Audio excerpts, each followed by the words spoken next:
went to the drive-in movie, we had the Pick. that we would light and sit on the dash to keep the mosquitoes out of the away. car. Where was the drive-in? There was right up at 41 and Albee Road, on where the Publix shopping center is there. 41 in Albee, going to the beach. Laurel Road, excuse me, Laurel Road. Oh, Laurel, okay. Right, oh, that's pretty far. It was in Comas then. Yes. Yeah. Neat. But Yeah, I bet that was the Herb favorite. Hanchy owned that. Oh, I see, Herb Hanchy. So that was probably the Friday night hangout. That was one of them. Dog and Suds was another Oh, Dog one. and Suds, where was that? That was Still there? No, Dog and Suds was on the corner of Miami Avenue and 41. Okay. Well, what's there now? Gene Trammell's buildings. Okay, 41 in Miami. Mm-hmm. Okay. Then another one was Dairy Queen. Oh yes, Dairy Queen, right by the bridge, the North Bridge. Yes. Mm-hmm. Yep. And I really enjoyed the Dickon Meadows. Oh, I know, everybody misses Dickon Meadows. That's now T.J. Carney's, but at the time it was a drugstore that had a huge circular kind of snack bar. Counter. You could the kind that were kind of U-shaped. So U-shaped, right. You were sitting across from others, and they served breakfast and lunch. Right. And I remember Jan Dillon baked cakes that were to die for, and everybody in town kind of went up there for lunch and kind of got caught up on the lunchtime news. Well, Dr. Thompson's nurse, Sudie Wolf, would go in there before office hours, and she had her own stool. And you did not sit on Sudie's stool. Yeah, I think that's true of several people in town. We were in there one day and I heard some clicking sounds and couldn't figure out what in the world. Look around and there was a pig walking through there, and you could hear the Oh my goodness. clicking. The And toenails. It was a pet pig owned by Rick Curry. And Rick said, "Mr. Pig, come over here and sit down." The pig came over and sat down and sat there, never moved. Oh. After a while, he said, "Mr. Pig, I'm sure you're bored. Why don't you take a walk around, but don't touch anything." And you could hear the pig walking around, and you could see the ladies in the different aisles shopping going, Anyhow, he called Mr. Pig back, and then he went out and took the pig out and told him to get in the car, and the pig got in the car, and away he went. Oh, that's amazing. You know, I think those were great days because you could never do anything like that now. No. Everything is so sterile. Maybe there's just so many of us, we have to live that way. But that's just fun that people could be a little bit eccentric and be still, appreciated for who they were, what they did, and enjoyed for that.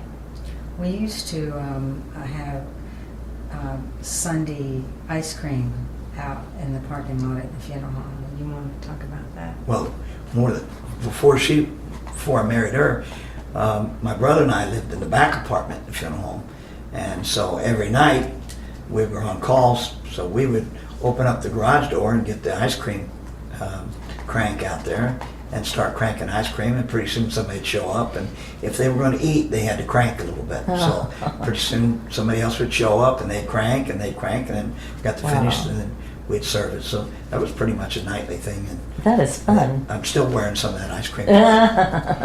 When they built the funeral home, we did not own the corner lot. It was it was a vacant lot, and then I don't know what year, but someone put in a putt-putt golf, and we only had one lane of angle parking for the that closest to the building. So when the putt-putt golf went out of business, David thought that we really needed to buy that property.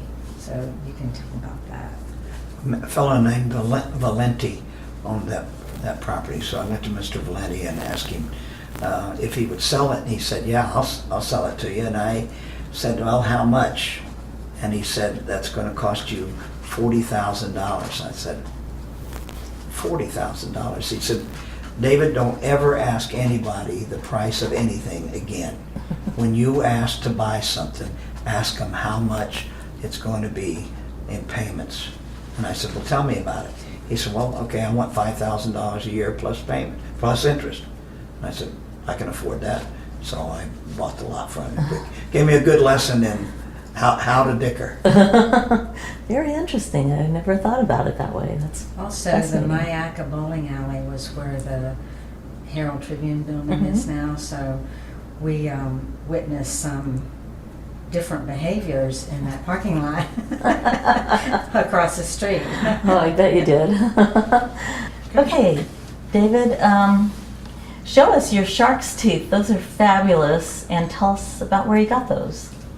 This is my largest, and that came from a lady who lived on Venice Avenue for years, and she walked the beach every day, and she gave me her collection. This came from Venice Beach. This one came from Venice Beach, and this one came from the cemetery of Venice Memorial Gardens. When we were digging a pond out there, we dug that up and found that, and this is, the serrated edges are just perfect. That did not get a lot of grinding in the sand in the last few million years, so Yes, turned that out. lovely blue color, and I guess that's a big secret here in Venice, is that if you go inland, you can dig far enough, 18, 20 feet, and you can find some shark's teeth most places. So A lot of people go to the phosphate pits. Oh yeah, and find them there. Okay, and tell us about what we're looking at here.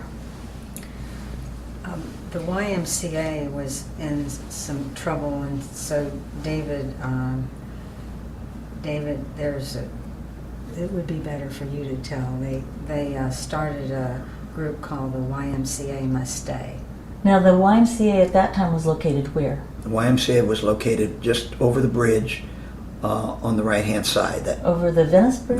Venice Avenue Bridge on the right-hand side. You'll see that commercial building that has offices for rent for lots of people. Two-story building there. That's where the YMCA was located then. And They had gymnastics there, but and other classes. However, the swimming took place in multiple locations of private homes and at the pool at the high school. Now the high school pool, you were telling me earlier, it was built by the city, county, and school board. I got coordinated all three, the school board, the city, and the county. That was when I was on the council, and built that pool. I think there's a picture where at the ribbon cutting, somebody decided to throw me in. Oh. They threw me in the pool, but It's in this it was one, but I don't was know a- where. a big asset for the city, and the county recreation, which all were involved in that. And the high school kids swim team practiced there and had their meets, Right. their home meets So there. made sense to have one pool for everybody to be working in at the same time. But the YMCA borrowed money that they should have never ever even borrowed. They didn't have the wherewithal to pay it back, and never made the first payment back after they borrowed the money.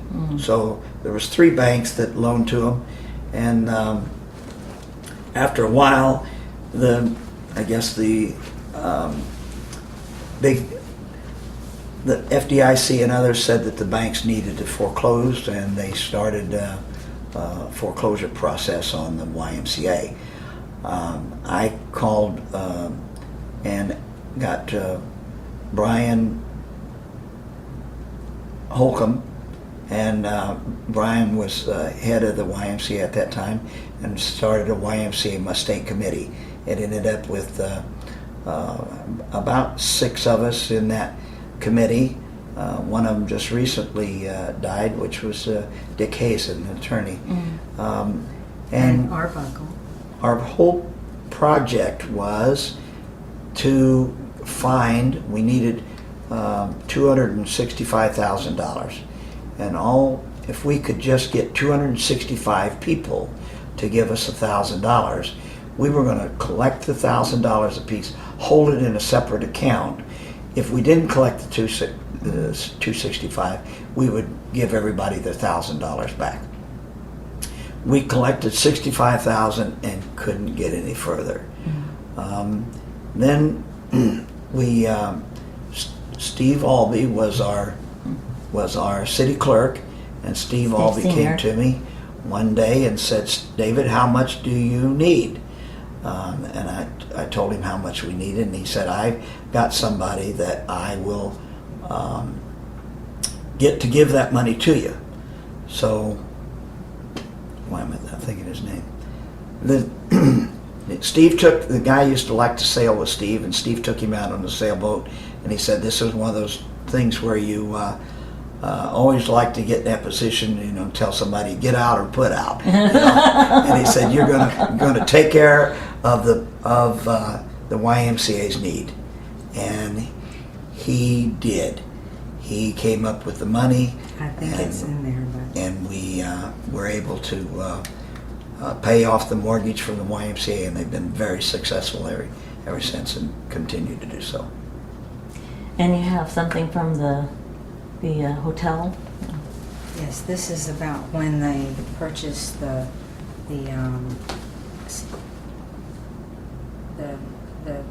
KMI building.